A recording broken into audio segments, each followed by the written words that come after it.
हमारे channel ECM tricks and GK पर स्वागत है। आई होप आप अपनी तैयारी अच्छे से कर रहे होंगे। आज हम आपके सामने टॉपिक लेकर आए हैं, वो है हमारा नर्वस सिस्टम।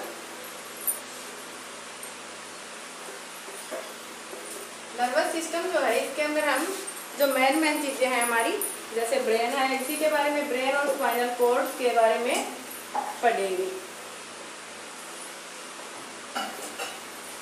इसको मैं आपके सामने बिल्कुल इजी वे में लेके आई हूँ। सबसे पहले मैं आपके सामने इसको डायग्राम के थ्रू समझाऊंगी। सबसे पहले हमारे पास है नर्वस सिस्टम।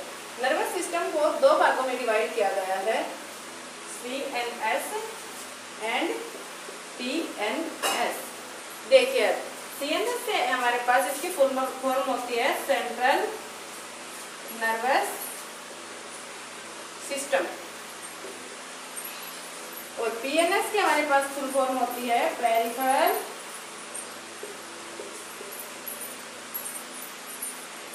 Nervous system. कितने भागों में डिवाइड किया गया है? दो भागों में, सेंट्रल और पेरिफेरल नर्वस सिस्टम। अब हम इसको आगे और डिवाइड करते हैं। जो सेंट्रल नर्वस सिस्टम हमारा होता है, उसको मैं दूसरे कलर से लिख रही हूँ। दो भागों में डिवाइड किया गया है। सबसे पहले हमारे पास ब्रेन, जिसको हम क्या बोलते हैं, दिमाग, और ये हमारे पास है स्पाइनल कॉर्ड। ब्रेन के अंदर हमारा जो खोपड़ी है, जो हमारा ये वाला हिस्सा होता है, ये आ जाता है, और उसके बाद हमारे पास जो स्पाइनल कॉर्ड्स होते हैं, वो हमारा यहाँ से लेकर के नीचे लंबर तक आ जाता है। ये दोनों पार्ट्स किसके अंदर आते हैं? हमारे सेंट्रल नर्वस सिस्टम के अंदर। और जो पेरिफेरल नर्वस सिस्टम होती है, उनका क्या फंक्शन होता है? हमारे पास पेरिफेरल जो नर्वस सिस्टम होती है, उसके अंदर नर्व्स होती हैं, और वो क्या करते हैं? नर्व्स जो हमारी हेल्प करती हैं, helps to transmit message to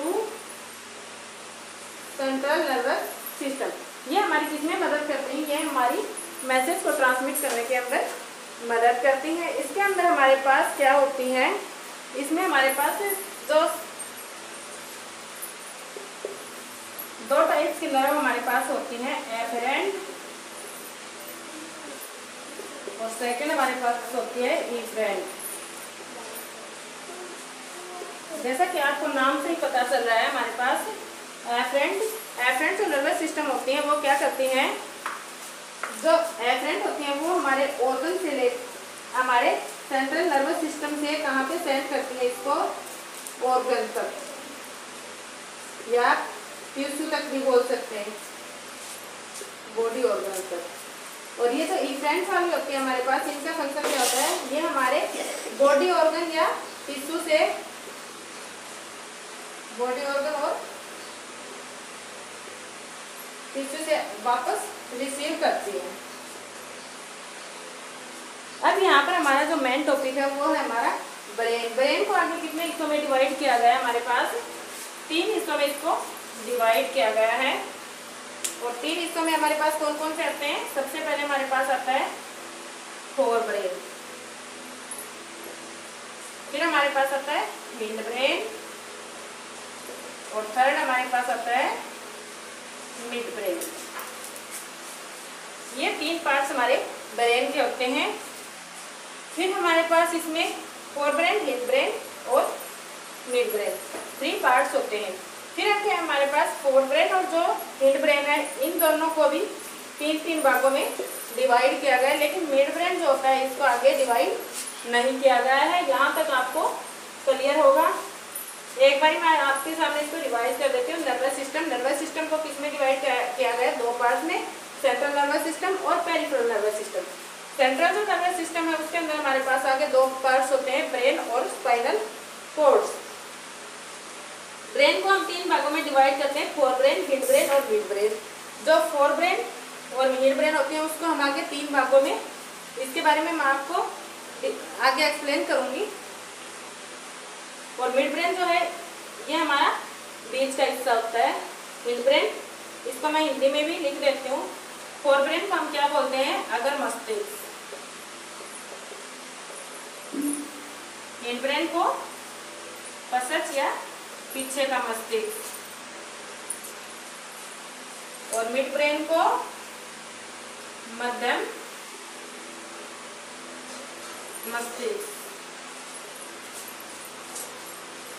अगर किसी को इंग्लिश में समझ में नहीं आ रहा तो आप हिंदी मीडियम से भी देख सकते हैं।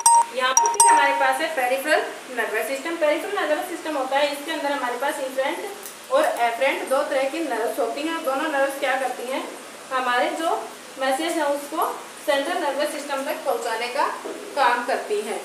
यहाँ तक आपको क्लियर होगा। इसके बाद मैं आपके सामने जो ब्रेन है उसी के बारे में आगे डिस्कस करती हूँ। अब हम बात करते हैं ब्रेन के बारे में। सबसे पहले मैं इसके बारे में आपको कुछ जनरल बातें बताती हूँ। सबसे पहले देखिए ब्रेन की जो डॉक्टर होता है हमारे, उसको हम क्या बोलते हैं, डॉक्टर ऑफ ब्रेन, न्यूरोलॉजिस्ट। और जो हमारे पास स्टडी होती है, स्टडी ऑफ ब्रेन क्या होती है, न्यूरोलॉजी। ये दोनों इंपॉर्टेंट टर्म है, कई बार ये पूछी जाते हैं, कई किसी भी एग्जाम में पूछ लेते हैं, तो आप इनको ध्यान में रखिए। डॉक्टर जो होता है ब्रेन का उसको हम बोलते हैं न्यूरोलॉजिस्ट, और स्टडी जो ब्रेन की होती है उसको हम बोलते हैं नेफ्रोलॉजी। फिर यहाँ से हमारे पास नेक्स्ट जो है वो आता है कि वेट। देखिए ब्रेन का वेट, हमारे पास जो ब्रेन है हमारा, उसका वेट कितना होता है हमारे पास, ये होता है हमारे पास फीमेल के अंदर 1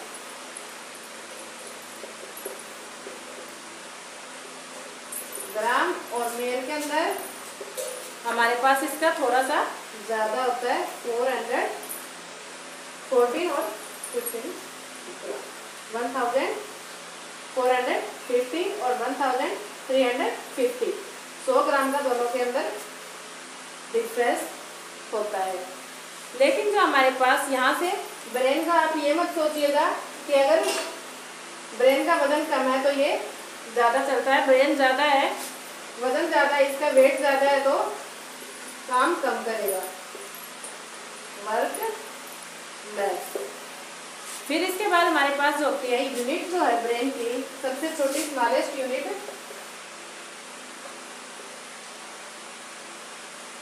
of brain is neuron. Neuron जो है वो हमारे पास ब्रेन की यूनिट होती है। ब्रेन फिर हमारे पास, मैं कुछ ही कॉमन बातें आपको इसलिए बता रही हूँ ताकि आपको याद रहे, ये इम्पोर्टेंट है। किसी भी एग्जाम के अंदर इनमें से कोई भी एक पूछ ली जाती है तो आपको उसके लिए पहले से ही तैयार रहे। फिर हमारे पास होती है जो न्यूरॉन्स हमारे होते हैं, वो कितने होते हैं हमारे पास न्यूरॉन्स जो हैं वो होते हैं, न्यूरॉन जो हमारे पास हैं वो एक्टिवेटेड कब होते हैं, ज़्यादा एक्टिवेटेड ड्यूरिंग 1 to 5 ईयर्स। इसीलिए कहते हैं कि 5 साल तक जहाँ हमारे दिमाग का विकास जितना होता है उतना बाद की उम्र में नहीं होता। तो ये यही कारण है। और इसके पास जो न्यूरॉन की जो ये यूनिट्स हमारे पास होती हैं, ये होती हैं हमारे पास लगभग 100 to 1500 मिलियन अप्रोक्सीमेटली नोट किया गया है। इसके अंदर जो हमारे पास होती हैं, फिर हमारे पास ब्रेन जो है वो ब्रेन हमारे पास किसके अंदर कवर रहती है, कवर्ड बाय क्रेनियम। और जो क्रेनियम जो हमारी होती है उसके अंदर हमारे पास इसको जो हमारे लेयर्स होती हैं उन लेयर्स को हम बोलते हैं मेनिंगस। ये कई बार पूछा गया है तो इसलिए मैंने आपको यहाँ पे बता दिया। इसको आप इम्पोर्टेंट में नोट कर सकते हैं कि हमारी जो क्रेनियम है या शकल है हमारी खोपड़ी, उसके ऊपर जो कवर होते हैं उसको हम क्या बोलते हैं, इनको हम बोलते हैं मेनिंगस। अब हम पढ़ते हैं कि इसकी स्ट्रक्चर के बारे में। ये तो हमारी थी जनरल कुछ बातें, इसके बाद हम पढ़ते हैं इसकी स्ट्रक्चर के बारे में। आपको यहाँ तक अगर कोई परेशानी है तो आप मुझे बता सकते हैं। इसके बाद हम पढ़ते हैं structure of the brain. Brain की जो स्ट्रक्चर है उसको फोर ब्रेन, सबसे पहले मैंने आपको इसके 3 पार्ट्स बताए थे, फोर ब्रेन, मिड ब्रेन और हिंड ब्रेन। अब इन दोनों को, फोर ब्रेन और हिंड ब्रेन को 3-3 पार्ट्स में डिवाइड किया गया है। देखिए इसको, थैलेमस, हाइपोथैलेमस और सेरिब्रम। फोरब्रेन जो हमारा, उसको 3-3 पार्ट्स में डिवाइड किया है, सेरिब्रम, हाइपोथैलेमस और थैलेमस। इसके बाद हमारे पास है हिंड ब्रेन। हिंड ब्रेन को भी 3 पार्ट्स में डिवाइड किया गया है हमारे पास। इसका सेरिब्रम,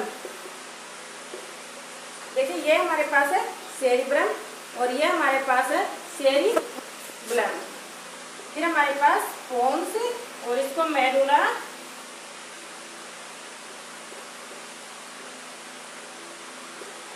इसमें आपको कंफ्यूज होने की जरूरत नहीं है। कई जगह मेडुला लिखा मिलता है, कई जगह मेडुला ओब्लोंगेटा।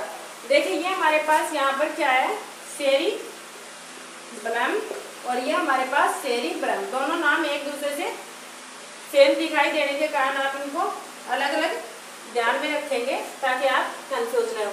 अब इनको हम फंक्शन के अकॉर्डिंग धीरे धीरे आगे करते हैं, यहाँ तक आपको क्लियर होगा। मिड ब्रेन जो है इसका कोई पार्ट नहीं होता है और फोर ब्रेन के हमारे पास थैलेमस, हाइपोथैलेमस और सेरिब्रम। और हिंड ब्रेन जो हमारे पास, उसका क्या है, सेरिब्रम, पोन्स और मेडुला ओब्लोंगेटा। इसका आप अकेला मेडुला भी बोल सकते हैं।